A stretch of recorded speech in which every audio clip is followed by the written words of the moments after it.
Hey folks, Roland Martin here. I want to do a how-to on how to temporarily fix a broken rod. Well, I say temporarily. You know, a lot of rods, when you buy them, have a guarantee. If you smash them in the door, like favorite rods, for example, if you break a favorite rod, you probably just send it back if it's broken, and they'll probably give you a new one. And if you tell them, okay, I made a mistake, I broke it in the door, chances are they'll still give you a new rod.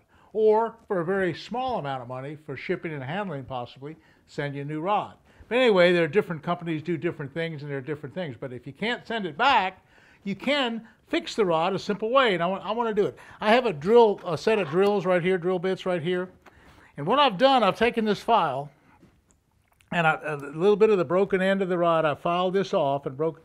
It was now I found a drill that's that size. Okay, if you find the right size, like that one,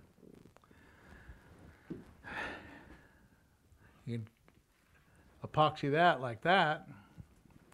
Hey, that's not much of a deal.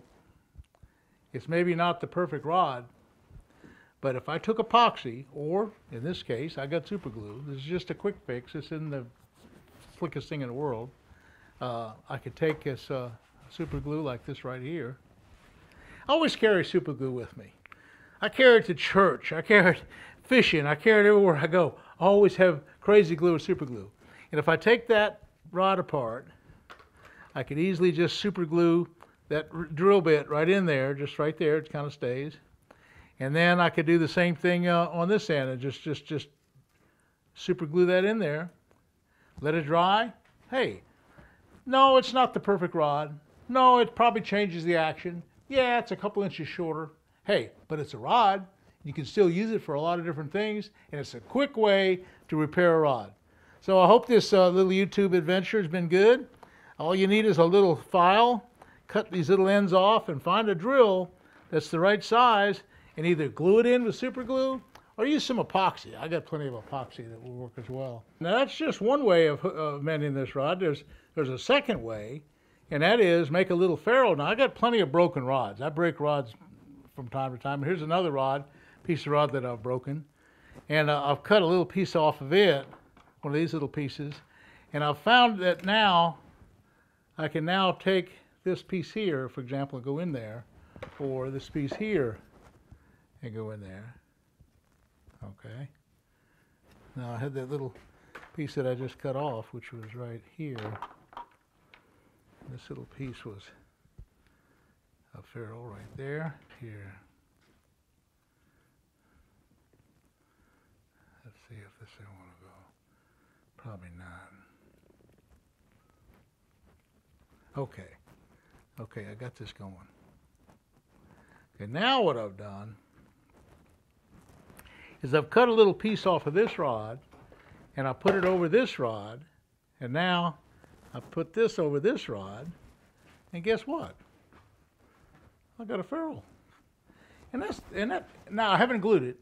You understand? You have to glue them. I could glue it with epoxy, or I could have glued it with something. And it's a little bulky. Yeah, it looks like it's been broken. It's been broke, and that's what it is. It's just a piece of another rod that's just a little stronger actually than this rod itself. And so it's probably by the time you epoxy it in there, it'll be plenty strong, and it'll fix that rod. Yeah, the rod's another inch or two shorter, but that's two quick, easy ways of fixing a broken rod. I'm fixing to go fishing. I pick up my favorite rod. I'm looking at it real quick, and guess what? One of the agate guides right here, it doesn't have the insert. It's hard to see. See, that has an insert right here, and this has an insert, and this guide's fine. But this guide is missing an insert, so I need a new guide.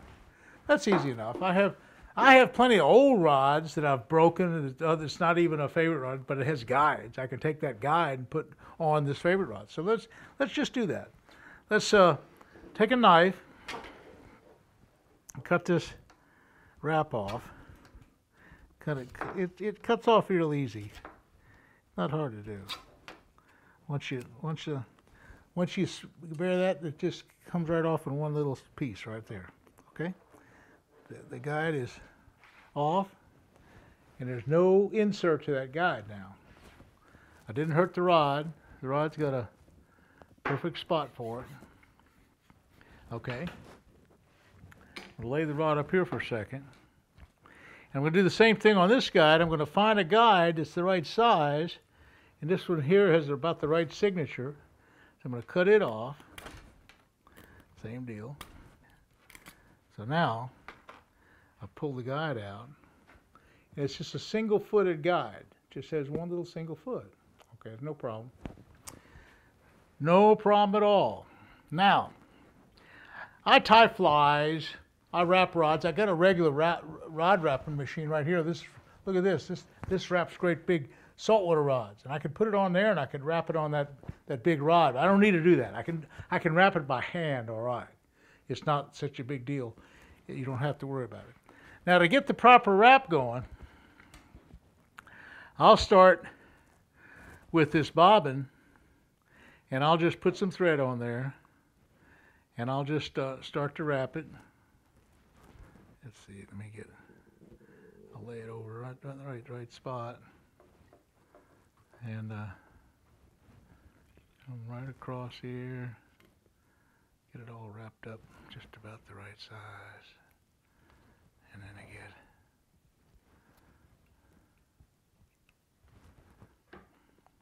all this tape is going to do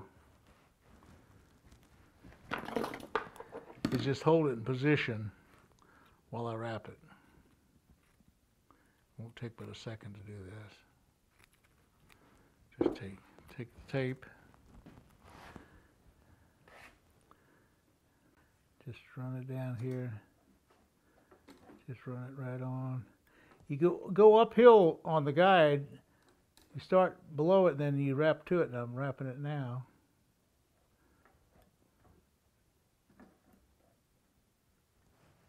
Of course, I don't have my glasses on. I can't have see.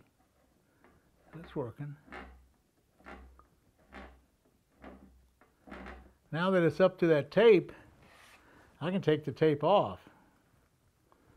And the guide should stay on there. And now put some pressure on it. Just kind of rotate it around. It's really easy to do. And when you'll see your tape here, I can push it down. I can push it together, and I can tighten it up. Okay.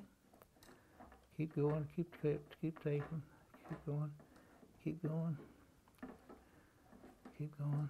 Now that I have that thing almost done, what I'll do is take a piece of monofilament, for example. And I'll cut a little piece of monofilament off. Okay, now I'll lay this loop by the guide. Okay. Okay, I'm going to lay the loop of monofilament by the guide. I'm going to kind of wrap over it with the bobbin a couple turns.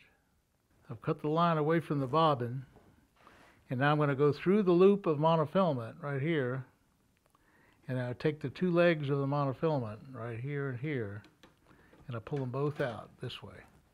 Now I got the line down here into the wrap. That's perfect. I can trim it off real close, and now I have a guide that's perfectly wrapped on there. It's pretty straight in line with the rest of the guides. And all I have to do now is I could put super glue. A real fast way of doing it, I could dab it with super glue, and right there like that, boom, boom, boom. That super glue will really do it right there. Or I could take varnish, or I could take there's all kind of products, epoxies and so on like that. The super glue works fine. Super glue is so quick and easy, and I have it with me all the time, that I can now fix a guide in a matter of minutes. And super glue is just as strong as can be. And there's a perfectly fixed guide on a rod. I've super glued it in there, and I'm ready to go fishing. I'm going to take that big old hardtail grub and put this in my grub rod. Oh, I can really get them. Take you down to Lake Okeechobee maybe tomorrow. Show you a big old fish on that new rod. Hey folks, it's fun doing these videos. I like teaching you. I like to do the how-to format. And I kind of stay current on everything. So I do an update every Friday, by the way, called What's Happening Roland. And I kind of talk about the current events for the week. And that's kind of cool. But then I post on Wednesday and on Sunday nights about 6 o'clock. Hey, listen, please subscribe. Hey, and thanks for watching.